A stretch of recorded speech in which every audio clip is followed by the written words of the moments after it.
So we're inside the chapel, which dates back to 1889. All of a bit of a mystery really, because there's not a lot of information about it. Even Fareham Borough Council don't understand much about the history of the chapel, although we think it could be connected to the old workhouse that then became St Christopher's Hospital. I believe there are a couple of interesting graves outside, so let's go and find them.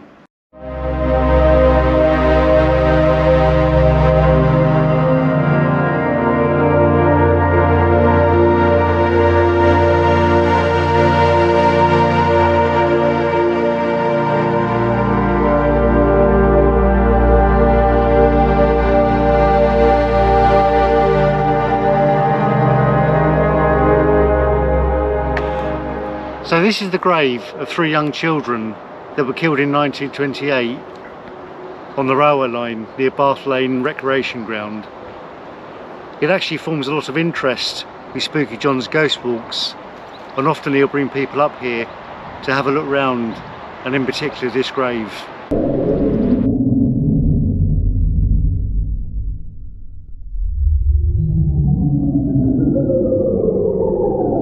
We are now off to Bath Lane Rec.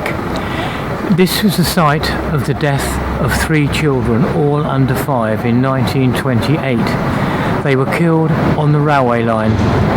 They are all buried in Wickham Road Cemetery, and they all share one plot, which is quite sad to see, but they're all there, their names are all shown individually.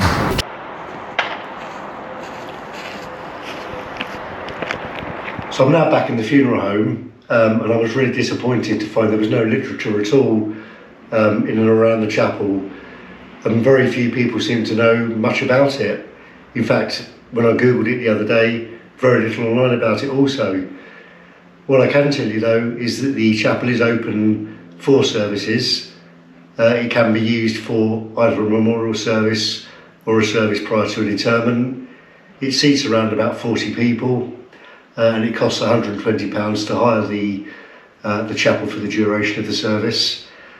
The only downside is during the winter months there is no heating, so it can get very cold in there, and we try to advise clients accordingly that should they want to use it, they do need to wear appropriate clothing. One of the most interesting facts about the cemetery are the war graves that are situated there.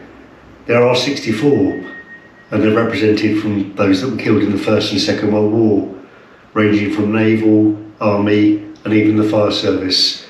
And it's well worth a look for any of those that are interested.